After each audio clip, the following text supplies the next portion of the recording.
بسم اللہ الرحمن الرحیم. ناظرین السلام علیکم. سہیل خان اپنے یوٹیوب چینل میں آپ سے مخاطب ہے. پاکستان تحریک انصاف عمران خان کی پارٹی پاکستان تحریک انصاف کے خلاف جو الیکشن کمیشن آف پاکستان نے گزشتہ روز جو فیصلہ سنایا فارن فنڈنگ کیس میں، اس کے بعد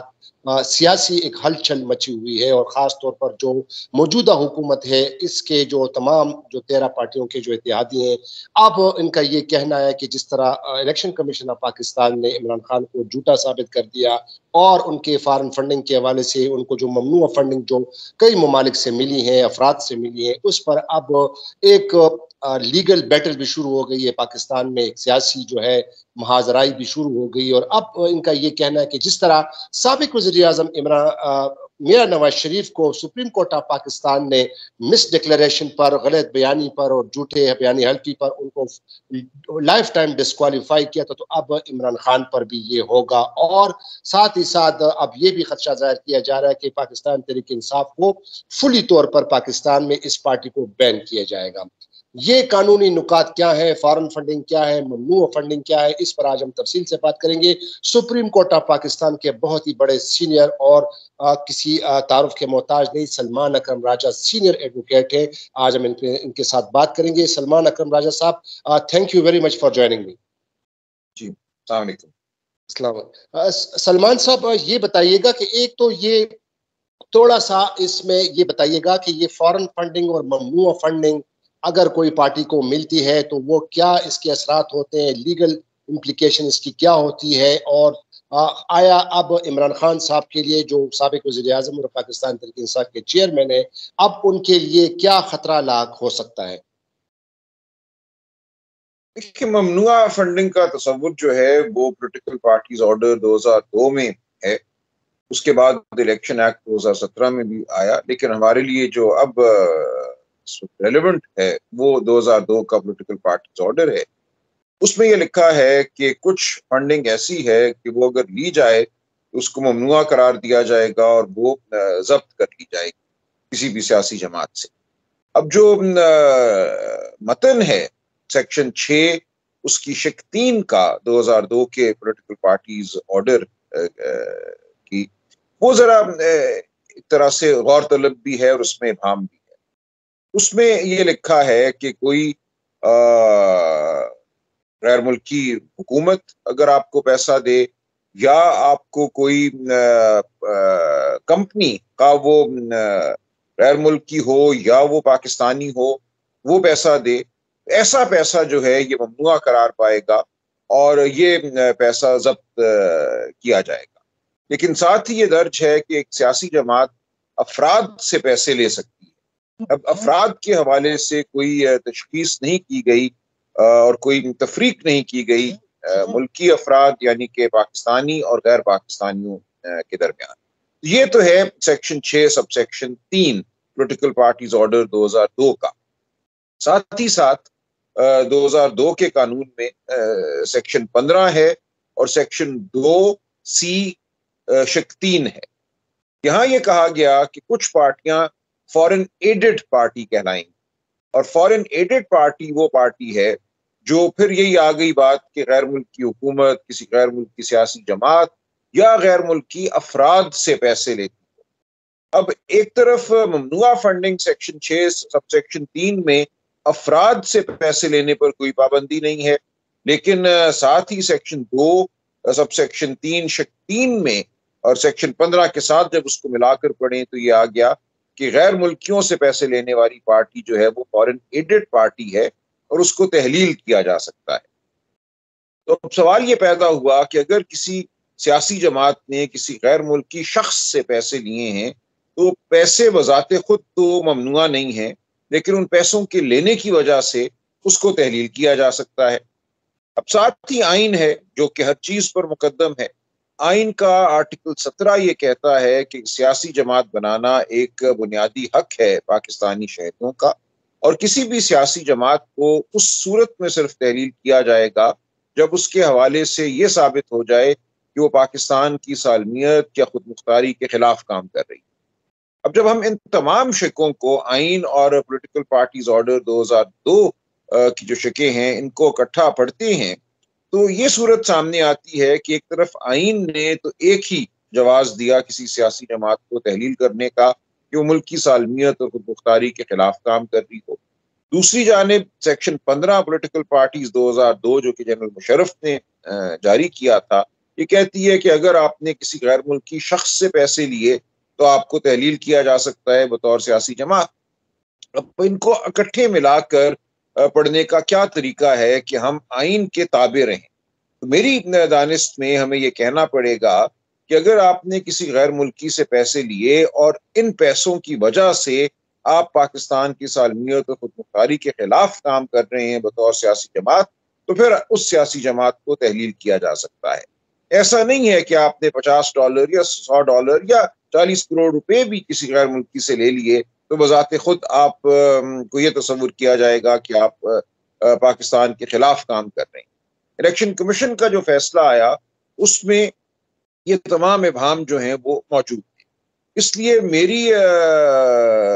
رائے میں جب یہ معاملہ اگر ڈیکلریشن دی جاتی ہے، پہلے وفاقی حکومت نے ڈیکلریشن دینی ہوتی ہے کسی سیاسی جماعت کے حوالے سے کہ وہ قابل تحلیل ہے، اور اس کے بعد معاملہ سپریم کورٹ کے سامنے رکھا جاتا ہے 15 دنوں میں، اور سپریم کورٹ فیصلہ کرتی ہے کہ جماعت قابل تحلیل ہے یا نہیں، اور اگر فیصلہ ڈیکلریشن کے حق میں آ جائے تو پھر وہ سیاسی جماعت تحلیل ہو جاتی ہے۔ جب یہ معاملہ سپریم کورٹ میں جائے گا، اور اگر جائے گا تو یہ ایک بنیادی نقطہ ہوگا کہ کیا فارن فنڈنگ جس کو کہا جا رہا ہے اس کی وجہ سے پی ٹی آئی پاکستان کی سالمیت اور خود مختاری کے خلاف کام کرنے والی ایک جماعت بن گئی ہے۔ الیکشن کمیشن کے فیصلے میں ایسے کوئی شواہد موجود نہیں۔ اس کا مطلب یہ ہے سلمان صاحب کہ جو حکومت ڈکلیریشن کو اور پھر ریفرنس فائل کرے گی سپریم کورٹ میں الیکشن کمیشن کے اس فائنڈنگز پہ، تو آپ کا مطلب یہ ہے کہ پھر حکومت کو یہ ثابت کرنا پڑے گا کہ عمران خان نے جو جتنے بھی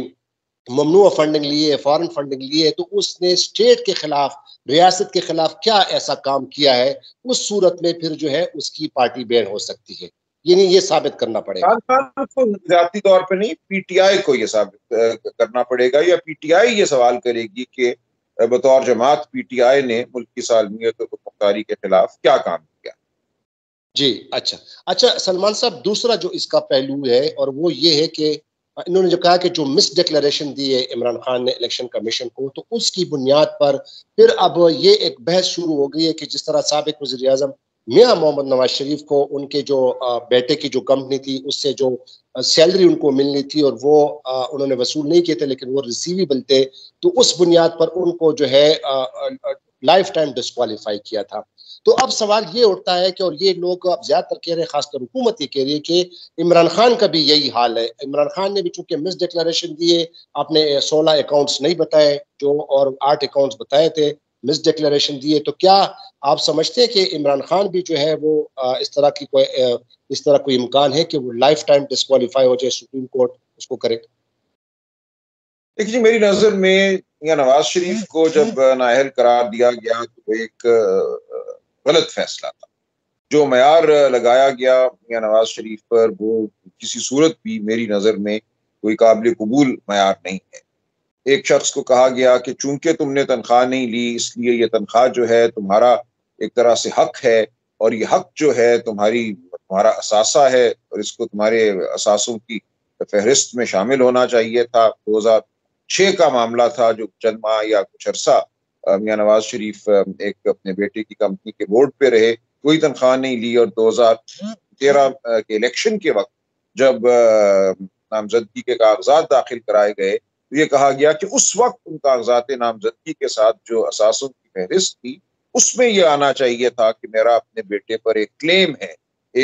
میرا اس کے اوپر ایک واجب الادا ایک رقم ہے، اس واجب الادا رقم کو اور چند ہزار درہم اس کو ایک دولت کا حصہ قرار دینا چاہیے تھا 2013 میں، اور اس بنیاد پہ 2017 میں ان کو نااہل قرار دیا گیا، اور پھر پارلیمنٹ، وزارت عظمیٰ اور اپنی پارٹی کے صدر کے عہدے سے معزول کر دیا گیا۔ تو میری نظر میں یہ بالکل جو ہوا یہ اچھا نہیں ہوا، یہ غلط۔ اب کیا یہ اصول ہے کون سا شخص صادق ہے اور کون سا شخص صادق نہیں ہے؟ اگر تو اس نوعیت کا کوئی اصول ہے کہ ذرا سی بھی کسی دستاویز میں کوئی ایسی اونچ نیچ ہو جائے جو عدالت کی نظر میں اونچ نیچ ہے، وہ خواہ آپ کی اور میری نظر میں اونچ نیچ نہ ہو، تو اس شخص کو ہم کہیں گے کہ یہ صادق نہیں۔ یہ معیار ہے تو پھر عمران خان صاحب نے پی ٹی آئی کے حوالے سے کچھ عرصہ یا کچھ سالوں کے حوالے سے اکاؤنٹس پہ دستخط کیے کہ اکاؤنٹس قانون کے مطابق ہیں اور یہی ہمارے اکاؤنٹس ہیں۔ اب یہ کہا جاتا ہے کہ پی ٹی آئی کے کچھ اور اکاؤنٹس تھے، 13 اکاؤنٹ تھے، ان اکاؤنٹوں کو درج نہیں کیا گیا اس سرٹیفکیٹ میں، اس لیے یہ کہنا کہ ہمارے یہی اکاؤنٹ ہیں اور الیکشن کمیشن میں فائل کر دینا یہ ایک جھوٹ ہے، اور اس بنیاد پہ ان کو یہ کہا جائے کہ وہ صادق نہیں۔ اب فرق اگر کوئی نکالنا چاہے تو بالکل نکال سکتا ہے، وہ کہہ سکتا ہے کہ میاں نواز شریف نے کاغذات جمع کرائے تھے الیکشن لڑنے کے لیے، یہ عام سالوں میں کاغذات جمع ہوئے جب الیکشن لڑنا مقصود نہیں تھا، لیکن یہ کاغذات موجود تھے جب پی ٹی آئی الیکشن میں گئی اور اس کے سربراہ کے طور پہ میاں پر عمران خان صاحب الیکشن میں گئے 2013 میں، پھر 18 میں، تو یہ کاغذات تو ریکارڈ کا حصہ تھے۔ کہا جا سکتا ہے کہ ان کاغذات کو دیکھ کر ووٹروں نے ووٹ دیے، تو یہ باتیں اگر ایک بحث کے لیے بڑھائی جائیں تو بڑھائی جا سکتی۔ تو جیسا کہ میں نے عرض کیا کہ میاں نواز شریف کے حوالے سے میں سمجھتا ہوں غلط فیصلہ ہوا، لیکن اگر اس غلط فیصلے کے معیار کو معیار بنا کر عمران خان صاحب پر اس کا اطلاق کیا جاتا ہے تو پھر یقیناً دشواری پیدا ہو سکتی ہے، جو کہ میری نظر میں غلط فیصلہ ہوگا، لیکن بالکل ممکن۔ اچھا سلمان صاحب، اب یہ پہلے یہ کہا جا رہا تھا کہ جب فورن فنڈنگ کا یا ممنوع فنڈنگ کا کیس آ جائے گا تو بس ایک دم عمران خان جو ہے وہ نااہل ہو جائیں گے اور پارٹی ختم ہو جائے گی۔ اب چونکہ ان کو الیکشن کمیشن آف پاکستان نے شوکاز نوٹس بھی دیا ہے اور وہ شوکاز نوٹس کا جواب دیں گے، ظاہر ایک بہت بڑی لمبی پروسیڈنگ ہوگی، ہیئرنگ ہوگی، اور اس کے بعد اگر یہ حکومت سپریم کورٹ میں جاتے ہیں، سپریم کورٹ میں بھی پھر کیس، تو آپ کیا سمجھتے کہ یہ